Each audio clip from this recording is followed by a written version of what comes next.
नमस्ते। मैं डॉक्टर राजरानी सिंघल, नेचुरोपैथ, योग एवं आहार विशेषज्ञ।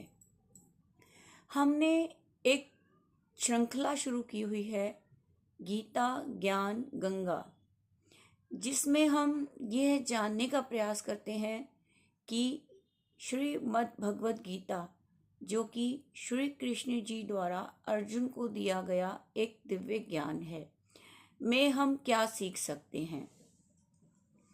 गीता एक ग्रंथ ही नहीं है, दिव्य ज्ञान का भंडार है, जो हमें जीवन से जुड़ी हर समस्या का हल देती है।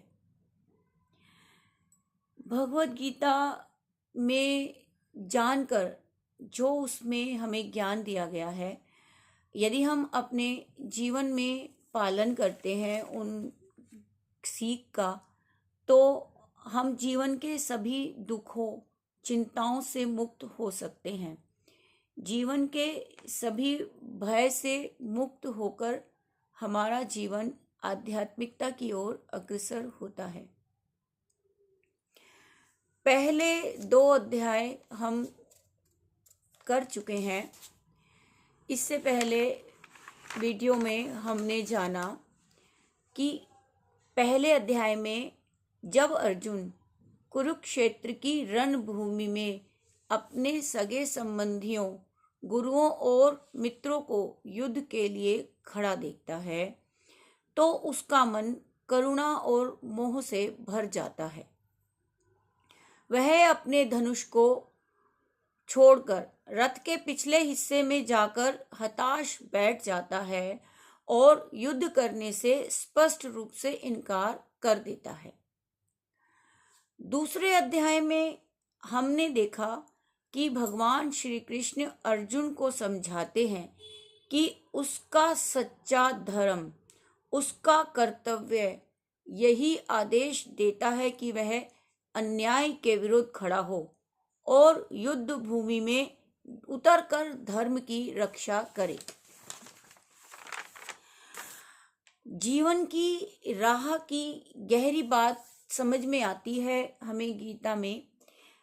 हमारे कर्मों का फल हमें इसी तरह ढूंढ लेता है जैसे कोई बछड़ा 1000 गायों में अपनी माँ को पहचान लेता है।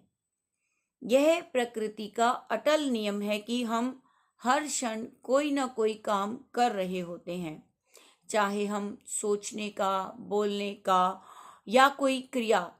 ऐसा कोई क्षण नहीं होता जिसमें हम कोई कर्म या क्रिया ना करें। कुछ कर्म हमारे स्वार्थ, छल, झूठ, कपट से भरे हुए होते हैं और कुछ कर्म हमारे कर्तव्य बोध और सेवा, समर्पण, निष्काम भाव से प्रेरित होते हैं। तीसरे अध्याय में हम ये जानेंगे कि श्री कृष्ण ने कहा है कि हम कर्म की प्रकृति के अनुसार ही बाध्य होते हैं कुछ कर्मों को करने के।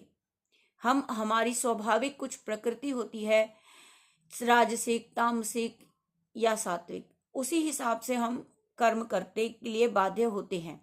हम हर पल कोई ना कोई कर्म तो करते ही हैं, अच्छा या बुरा, और उन्हीं के अनुसार उसका फल मिलता है, अच्छा या बुरा, शीघ्र या विलंब से।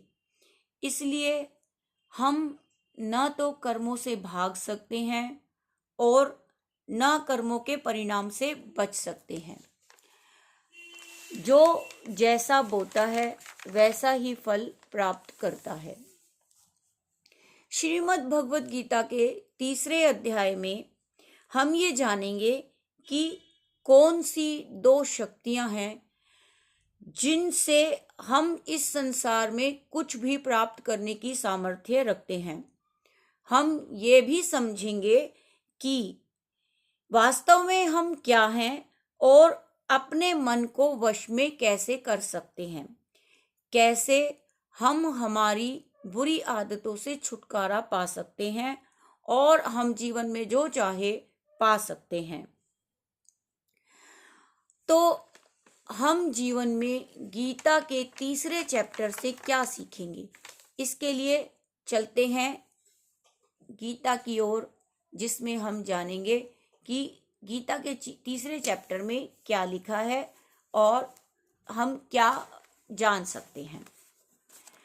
गीता का तीसरा अध्याय हमें कर्म योग की शिक्षा देता है और इसमें ये वो पल है जब भगवान श्री कृष्ण जी ने अर्जुन को समझाया दूसरे अध्याय में कि हमें हमारे धर्म की रक्षा करनी है और अपने कर्मों के फल में अनासक्ति रखते हुए। तो तीसरे चैप्टर में भगवान श्री कृष्ण से अर्जुन प्रश्न करते हैं कि यदि आपको कर्म की अपेक्षा ज्ञान श्रेष्ठ मान्य है। यहाँ श्री कृष्ण जी ने अर्जुन को जीवन की दो धाराओं के बारे में बताया था पिछले दो अध्यायों में, ज्ञान योग और कर्म योग। तो इसमें अर्जुन कंफ्यूज है कि मैं ज्ञान योग की तरफ जाऊं या कर्म योग की तरफ जाऊं। तो पहले श्लोक में भगवान से प्रश्न करते हैं कि यदि आपको कर्म की अपेक्षा ज्ञान श्रेष्ठ है तो हे केशव, मुझे भयंकर कर्म में क्यों लगाते हो। व्यामिश्रेण वाक्येन बुद्धिम मोहयसीव में तदेकम वद निश्चित्य येन श्रेयो हमप्न्यान।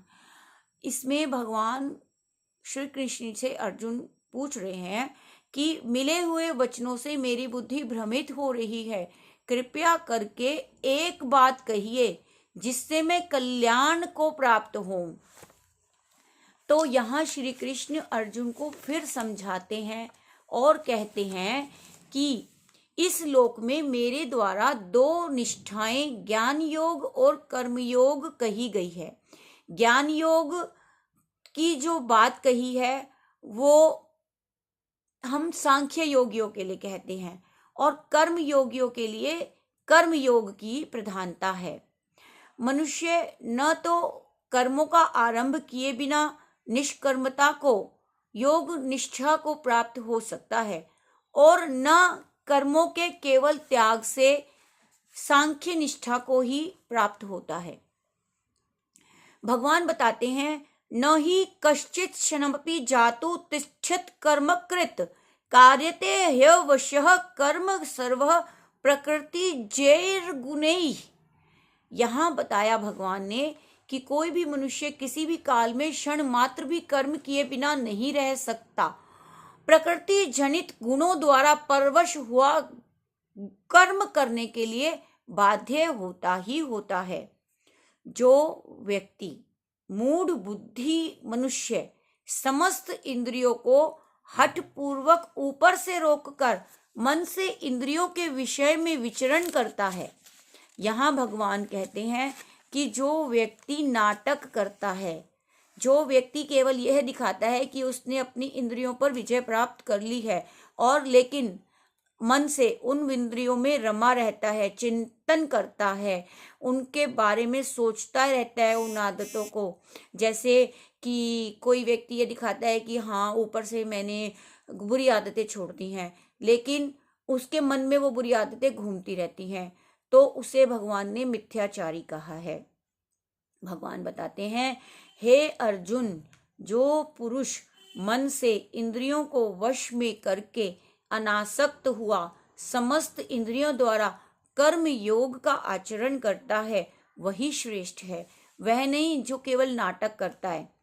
इसलिए तू शास्त्र विहित कर्तव्य कर्म कर, क्योंकि कर्म न करने की अपेक्षा कर्म करना श्रेष्ठ है और कर्म न करने से तेरा शरीर निर्वाह भी सिद्ध नहीं होगा। यज्ञ के बारे में बताते हैं भगवान इस चैप्टर में और कहते हैं कि यज्ञ समझकर कर्मों को कर। यज्ञ जैसे निमित्त किए जाने वाले कर्मों से अतिरिक्त दूसरे कर्मों में लगा हुआ मनुष्य कर्मों से बंधता है। यदि हम यज्ञ के बारे में भगवान ने बताया इस चैप्टर में कि जो व्यक्ति कर्मों की अनासक्ति के साथ कर्म करता है, कर्मों के फल में अनासक्त होकर कर्म करता है, वह यज्ञ स्वरूप है। और जो व्यक्ति दूसरे प्रकार से कर्म करता है वह बिना यज्ञ स्वरूप है। तो जो व्यक्ति अनासक्त होकर कर्म करता है वह कर्म बंधन में नहीं बंधता, और जो व्यक्ति यज्ञ के साथ यज्ञ के जैसे कर्म नहीं करता है वह उसे कर्मों के फल में आसक्ति बनी रहती है, तो वह कर्म बंधन में बंधता ही बंधता है। इसलिए भगवान कहते हैं कि तू कर्मों में आसक्ति से रहित होकर उस यज्ञ के निमित्त ही भली भांति कर्तव्य कर्म कर। यहाँ पर हम ये जानते हैं कि हमें कर्म किस प्रकार करने चाहिए। भगवान कहते हैं अर्जुन को कि ब्रह्मा ने आदि काल में प्रजाओं को रचा यज्ञ सहित, और उनसे कहा तुम लोग इस यज्ञ के द्वारा वृद्धि को प्राप्त हो। यज्ञ क्या है और यज्ञ से हमें क्या मिलता है, ये हम इस चैप्टर में जानेंगे। वास्तव में यज्ञ एक कर्म है जो हम परोपकार के लिए करते हैं। कोई भी काम जो हमने जिसमें हमारा हित नहीं है, हमने किसी की भले के लिए कर दिया, वह यज्ञ है।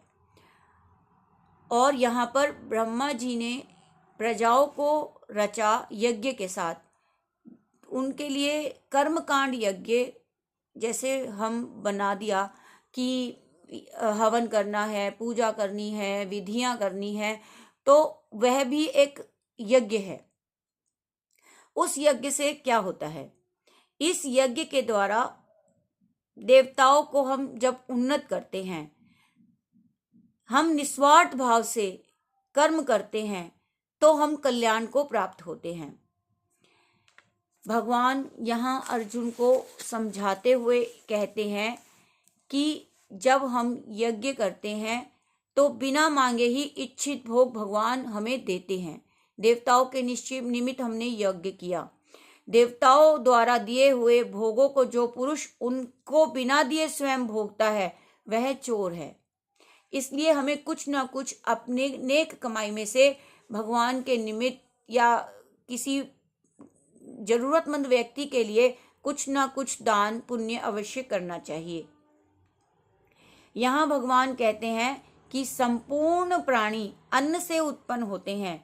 अन्न की उत्पत्ति वृष्टि से होती है और वृष्टि यज्ञ से होती है, और यज्ञ विहित कर्मों से उत्पन्न होने वाला है। कर्म समुदाय को तू वेद से उत्पन्न और वेद को अविनाशी परमात्मा से उत्पन्न हुआ जान। इससे हमें पता चलता है कि सर्वव्यापी परम अक्षर परमात्मा सदा ही यज्ञ में प्रतिष्ठित है। भगवान बताते हैं अर्जुन को, जो पुरुष इस लोक में इस प्रकार परंपरा से प्रचलित सृष्टि चक्र के अनुकूल नहीं काम करता, अपने कर्तव्य का पालन नहीं करता, वह इंद्रियों के द्वारा भोगों में रमण करने वाला पापायु पुरुष व्यर्थ ही जीता है, उसका जीवन बेकार है। लेकिन जो मनुष्य आत्मा में रमण करने वाला है, आत्मा में ही तृप्त तथा आत्मा से ही संतुष्ट है, बताते हैं भगवान कि आत्मन्येव च संतुष्टस्य कार्य न विद्यते, आत्मेव संतुष्ट है। वह आत्मा में ही संतुष्ट है, उसके लिए कोई कर्तव्य शेष नहीं है। उस महापुरुष का इस विश्व में न तो कोई कर्म करने में प्रयोजन रहता है और न कर्मों के न करने से कोई मतलब रहता है। मनुष्य संपूर्ण प्राणियों में भी इसका कोई स्वार्थ संबंध नहीं रहता है। इसलिए भगवान श्री कृष्ण अर्जुन को बार बार समझाते हैं कि तू निरंतर अनासक्ति रहित होकर सदा कर्तव्य कर्म को भली भांति करता रहे, क्योंकि आसक्ति से रहित होकर कर्म करता हुआ मनुष्य ही परमात्मा को प्राप्त होता है। हमसे पहले भी जैसे जनक जी थे, जनक जी आसक्ति रहित कर्म द्वारा ही परम सिद्धि को प्राप्त हुए।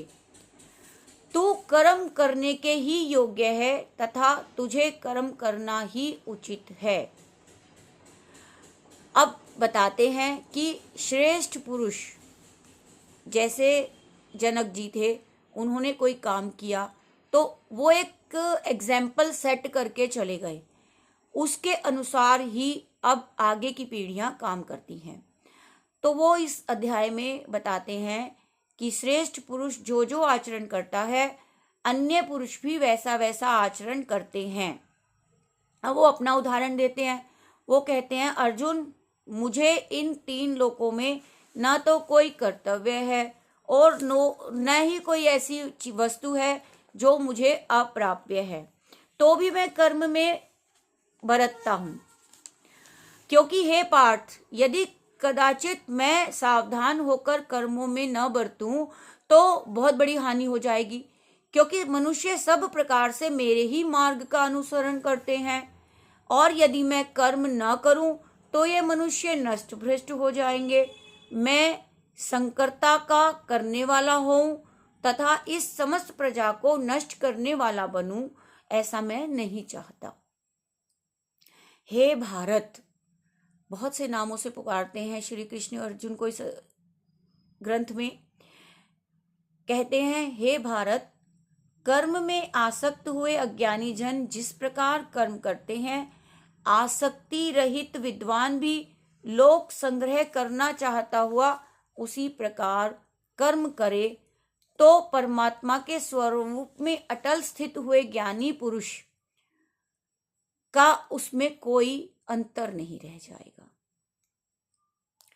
यहाँ भगवान बताते हैं कि वास्तव में संपूर्ण कर्म सब प्रकार से प्रकृति के गुणों द्वारा किए जाते हैं, तो भी उसका अंतःकरण अहंकार से मोहित होता है। ऐसा अज्ञानी यदि मैं करता हुआ मान लेता है तो वह ठीक नहीं है।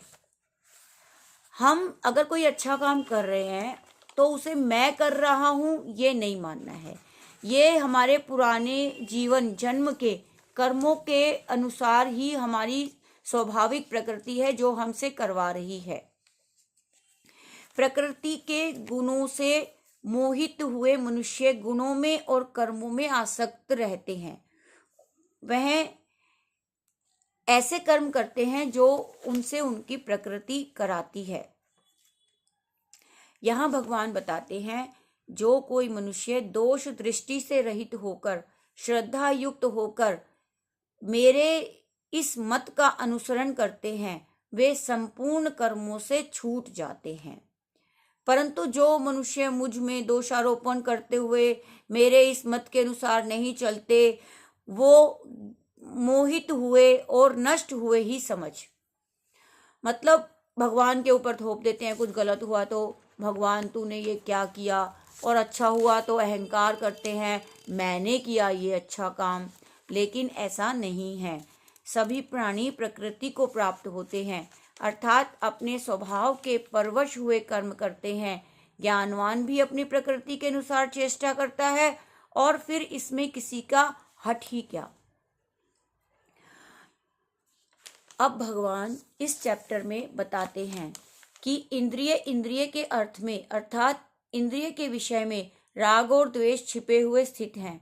मनुष्य को उन दोनों के वश में नहीं होना चाहिए, क्योंकि वे दोनों ही इस कल्याण मार्ग में विघ्न डालने वाले हैं, महान शत्रु हैं। अच्छी प्रकार आचरण में लाए हुए दूसरे के धर्म से गुण रहित भी अपना धर्म अति उत्तम है। हमारा धर्म श्रेष्ठ है। भगवान ने अर्जुन को ये बताया। अब धर्म क्या है? धर्म इज माई ड्यूटी। मेरे को जो मुझे मेरे ड्यूटीज हैं, मेरे परिवार के प्रति, समाज के प्रति, राष्ट्र के प्रति, उन सबको हमें पालन करना है।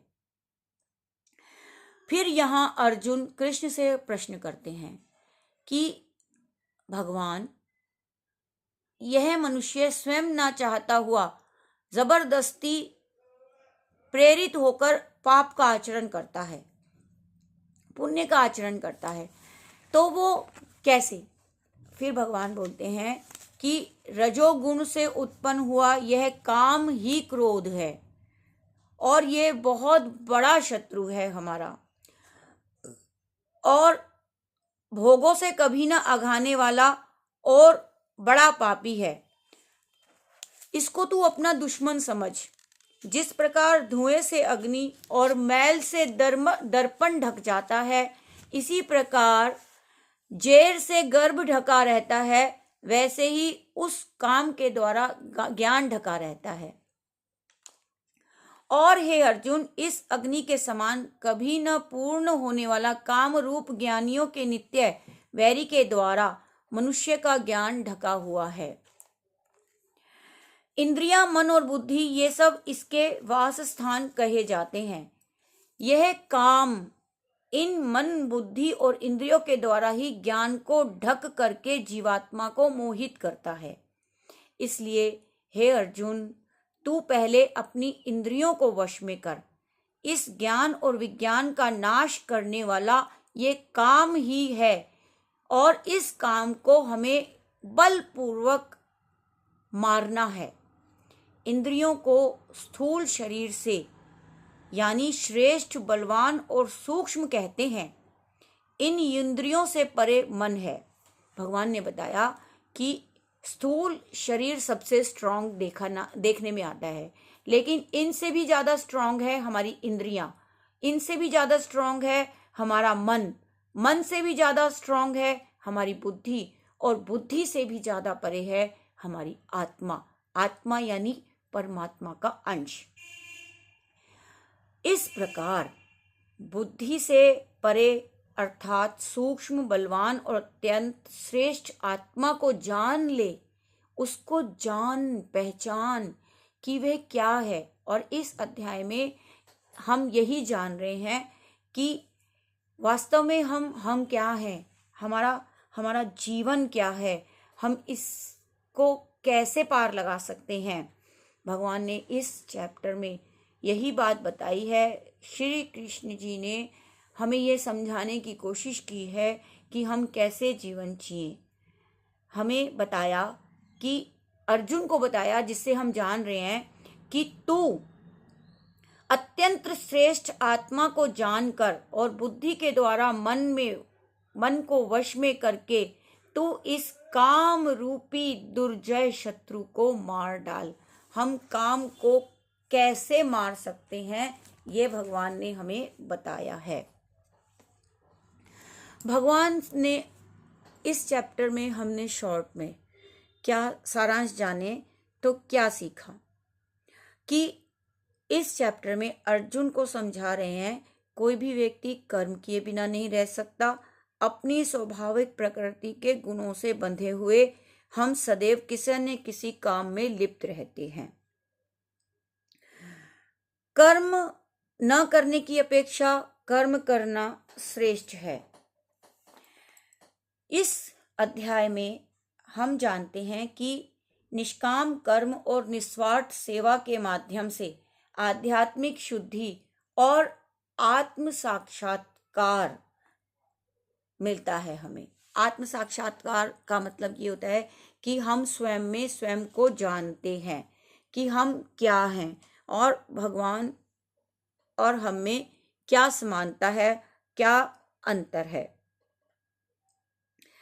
इस चैप्टर में कर्म का महत्व, कर्मों के प्रति आसक्ति न रखना और अपने कर्तव्यों को दूसरों के कल्याण के लिए अनासक्त होकर पूरा करना सिखाया जाता है।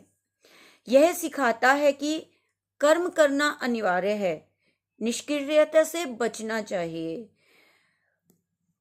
हम कैसे त्रिगुण संतुलन कर सकते हैं, सत्वगुण, रजगुण और तमोगुण। तमोगुण को दूर करें, रजोगुण को परिकृष्ट करें और सत्वगुण का विकास करें। इस चैप्टर में भगवान ने अर्जुन को बताया कि किस प्रकार समाज के लिए हमें काम करने चाहिए, हमें मन की एकाग्रता कैसे करनी चाहिए, अपनी इंद्रियों को वश में किस प्रकार हम कर सकते हैं। इन शॉर्ट, जो मेरे को इस चैप्टर से समझ में आया, अपनी बात बताऊंगी अब मैं, कि कर्म योग निस्वार्थ सेवा का मार्ग है। इस अध्याय में भगवान श्री कृष्ण जीवन में कर्म के महत्व पर बल देते हैं। वो बताते हैं कि इस भौतिक संसार में हर मनुष्य को किसी न किसी क्रिया में शामिल होना ही पड़ता है। इसके अलावा इस अध्याय में उन कर्मों को बताया कि हमें अपने कौन से ऐसे कर्म हैं जो हमें कर्म बंधन में बांधते हैं, हमें इस सृष्टि चक्र में जोड़े रखते हैं। जीवन मरण, जीवन मरण, मरण जीवन, ये किस प्रकार चलता रहता है, क्योंकि जब इन कर्मों को हम करते हैं तो इनका अच्छा या बुरा फल हमें मिलना ही होता है। और ये यात्रा हमारी जन्म जन्मांतर की यात्रा है, जो कि हम चलती रहती है। इस जीवन में, अगले जीवन में हम अपने स्वाभाविक गुणों से, प्रकृति से बाध्य होकर कर्म करते हैं, फिर कर्म बंधन में बंधते हैं, फिर हमें उन कर्मों का फल मिलता है जो कि हमें अनेक जन्म जन्मांतर तक ले जाता है।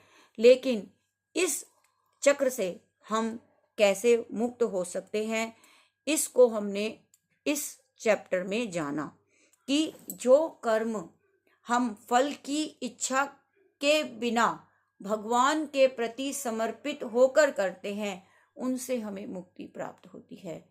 और वह है हमारा निष्काम कर्म साधना, कर्म योग की साधना, जो कैसे की जाती है, जो निस्वार्थ भाव से हम किसी की मदद कर सकें, किसी के काम आ सके, वो जीवन में हमें करने चाहिए परोपकार की भावना से। परोपकार की भावना के लिए जैसे दूसरों के हित के लिए काम करना, पर हित जीना, हमें अपना स्वार्थ नहीं देखना उस काम में, दूसरे का क्या भला हो रहा है, हमें ये सिखाया एक भजन में।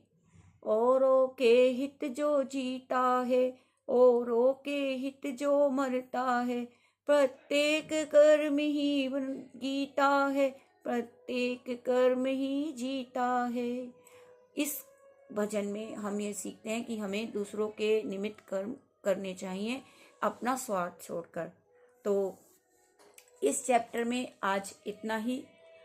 अगले अध्याय में हम चौथे चैप्टर में क्या सीखेंगे वो हम जानेंगे नेक्स्ट वीडियो में।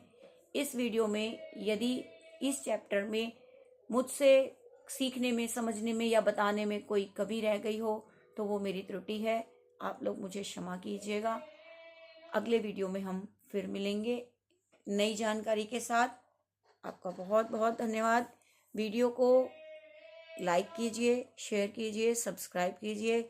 जितना ज़्यादा हो सकता है मैं और भी चीज़ें बताने की कोशिश करूँगी अपने अगले वीडियो में। नेचुरोपैथी, योग और आहार के बारे में भी मन है कि मैं आपको बताऊं, जिससे कि दूसरों का भला हो सके, दूसरों के भले के लिए लोग इसे देखें, समझें और फॉलो करें।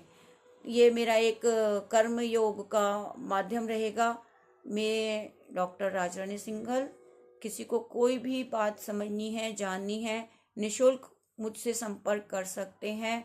मेरा फ़ोन नंबर डिस्क्रिप्शन बॉक्स में भी दिया गया है, 8860261995। ऑलवेज इन ऑलवेज आप लोगों के लिए मेरा जीवन रहेगा। धन्यवाद। नमस्ते।